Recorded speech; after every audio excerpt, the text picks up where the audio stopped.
Hi, my loves. Welcome back to the Up and About podcast. My name is Isabel, and if you're new here, all we do is talk about mindset, wellness, and self-love for ambitious women. So if that's your vibe, come join us and hit subscribe on our YouTube channel, and we are available on all platforms. Hi, my friends. So I have a big life update. I recently just accepted my dream job at a really big tech company. So your girl is entering her corporate tech girl era. I'm feeling all the nerves. I'm feeling all the excitement. It's been pretty challenging, but also fulfilling, and it has fueled so much of my personal and professional growth. So in this episode, we're going to discuss breaking into big tech, how I did it, some tips and tricks, and also big career pivots, because for the past 3 years, I've been a full-time creative entrepreneur and content creator, and going back into the tech world is pretty new. It's been a while, and especially because I had a pretty traumatic first-time corporate experience, I told myself I would never do that ever again. And don't get me wrong, tech is not easy, but in my experience, the pros are just insane. Tech is really flexible, it pays well, you can build so much generational wealth in this industry. If you're somebody that's very curious and loves innovation and entrepreneurship and creativity, and you also thrive in a technical world and remote environment, then this is definitely for you. In 2024, the job market has been really rough. I know a lot of my peers and really good friends, if not half, the majority of them have been struggling to get a job, especially related to the degrees that they've studied and graduated from. So in this episode, I also wanted to highlight some tips and tricks to help you stand out and get the job of your dreams. So some background: when I was still a student at Simon Fraser University, I've always been in this freelance creative entrepreneur mindset, specifically in social media. I really wanted to create content. I love design, I love storytelling, I love video. And so when I was a student, I hustled and I worked for free in multiple industries just to build that portfolio of clients and that proof of concept for my social media services. At the time, I absolutely love working with lifestyle clients. Fashion, wellness, beauty, all of that is definitely my jam, and it still is. I love it. I think it's so much fun. And that's initially how I started my freelance career that ended up becoming a full-time agency because of how fast our clients have grown. During the the business grew so much, especially because here in Canada, we have had a digital grant. So a lot of small businesses realized that they needed to be online. The business was booming. And so I quickly quit my first job in my corporate experience. I barely lasted 3 months because the business was doing amazing. And also I really hated working in office every single day. I knew it wasn't for me the first week that I was hired, but I was really grateful to have that experience. I love the flexibility of working for myself. I love the fact that the more risk you take, the more reward you have. I love the accountability, and the more that you put into the business, your earning potential would be infinite. I love being able to work fully remote from home, because when I worked my first corporate job, I had to be in office every single day, even during COVID. My best friend, who was also my business partner at the time, we both didn't see eye to eye because we did business differently, and so we went our separate ways. And that's when I realized I wanted to be in a different industry, try some new things out, try different workflows, and pivot into user experience, user interface, websites, digital products, SaaS, apps, front-end development, back-end development, and I was having so much fun with it, honestly. Here, I built a completely different portfolio than one of my lifestyle clients, so I stacked my portfolio full of projects with different clients in the tech industry, including technical writing, motion graphics, animation, social media management, content, design, marketing, and communication strategy. It almost felt like starting again, but in a different industry, and just making sure that I had that proof of concept, that work to show off a variety of projects and skills. When I first pivoted industries, I took really small contract jobs. So these jobs would be maybe even 1 month, 3 months, 6 months. But the really cool part about having contract jobs and being a contractor is that you get hired pretty fast, and the interview process in the tech industry for full-time roles, if you haven't experienced this already, are extremely time consuming for full-time roles. So for example, if I were to apply for a full-time role in the tech industry, the minimum amount of interviews for a design role or a marketing role or user experience role would be at least 3. And typically these interviews would span throughout weeks, just waiting for the recruiter or the hiring manager to get back to you.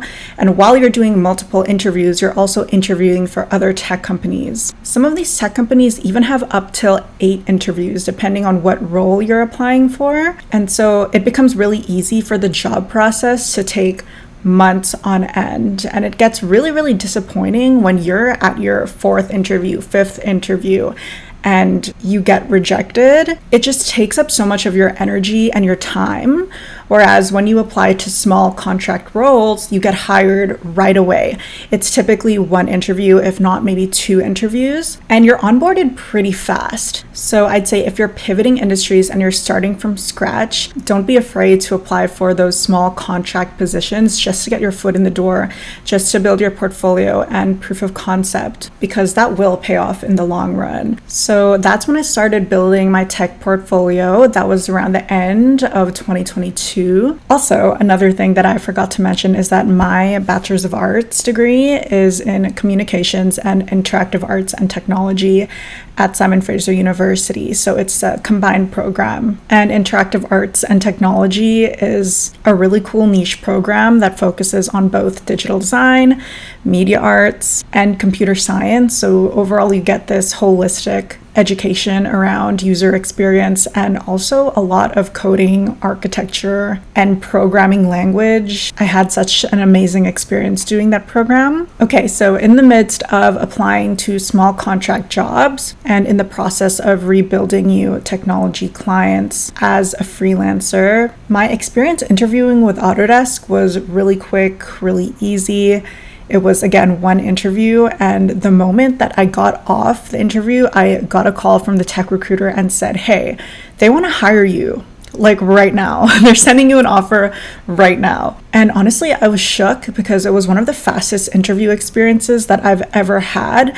But again, as a contractor, it's incredibly fast. And I can't emphasize enough that just get your foot in the door, because ultimately the connections and the relationships that you build within organizations can really help you and advance your career. So at the time, Autodesk became one of my freelance clients. I was hired as a technical content writer and graphic designer. This was in June, July 2022. And this role is a dream. Honestly, I really loved the work that we were doing. I learned so much. As a technical content writer, you do a lot of the program and the product documentation. So it's a lot of cross collaboration between product managers, engineers, and user experience designers. You are documenting the processes, the new features, the product roadmap, the successes that your team has, the obstacles your team faces. You're considering the different audiences that your product is impacting, whether it's C-suite, existing customers, new customers, enterprise, business executives. It's really cool because as a technical writer, you're really turning highly technical language that the average person doesn't understand or say every day. And you turn that really hard language into easily digestible language that's emotional,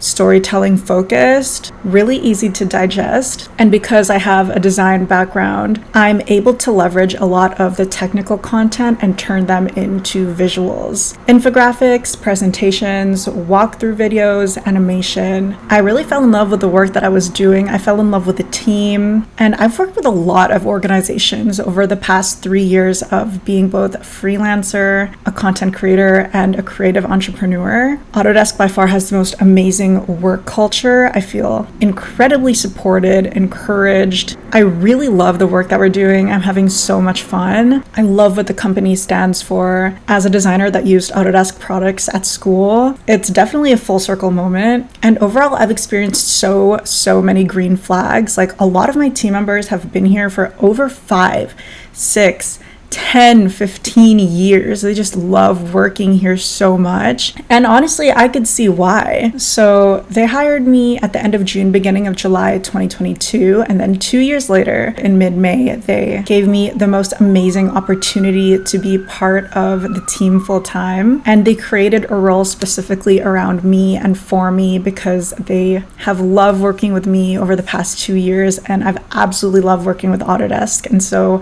when they offered me the job position after a couple of weeks, negotiations, logistics, I was so happy to accept. So although I've kind of entered a new era of becoming a full-time corporate tech girl, externally nothing has changed. I still work fully remote. Everything is really flexible. My team hasn't changed.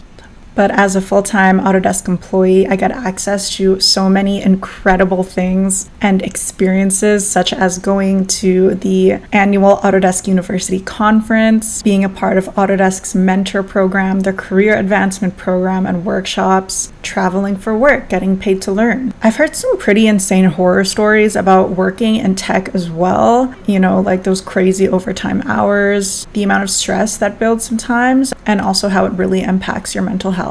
That is to say, all of that does really exist. There's a lot of pressure that you do feel based on the organization that you join. I personally can't say that I've had that experience, and I think I'm really blessed. But it is true because a lot of my girlfriends that I know that work in tech, whether it's startups or more established organizations, they do feel that pressure a lot, especially if you work at a startup where you do have to wear multiple hats and almost do a balancing act, whatever position that you're in. Let's talk more in depth about breaking into the tech industry and some tips that I have for you on your job search. Number one is to really have an organized portfolio.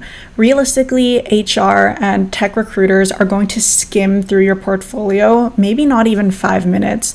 They're also going to skim through your resume, not even 5 minutes. So the way that you can really stand out is to have a very organized and concise portfolio and resume that is not very text heavy. These recruiters and HR people are going to be skimming through hundreds, if not thousands of applicants a week, a month. And so the best thing you could do is make yourself stand out by making it as easy and as seamless for them to see your talent and your skills as quickly and as seamlessly as possible. I personally have had different types of resumes for different roles. I have one just for graphic design, I have one for user experience design, I have one for technical writing, and I have one for video production. I want to be as niche and as specialized as I can when creating each resume. Add a lot of links to your cover letter and your resume so that your recruiter can just click through everything and really just make it as easy as possible for them to see your work. Make sure your resume is tailored for the ATS system. And as you go through the job description, make sure to add and specify very specific keywords to put into your resume and cover letter. Now, all of that is just the basics. If you want to elevate this,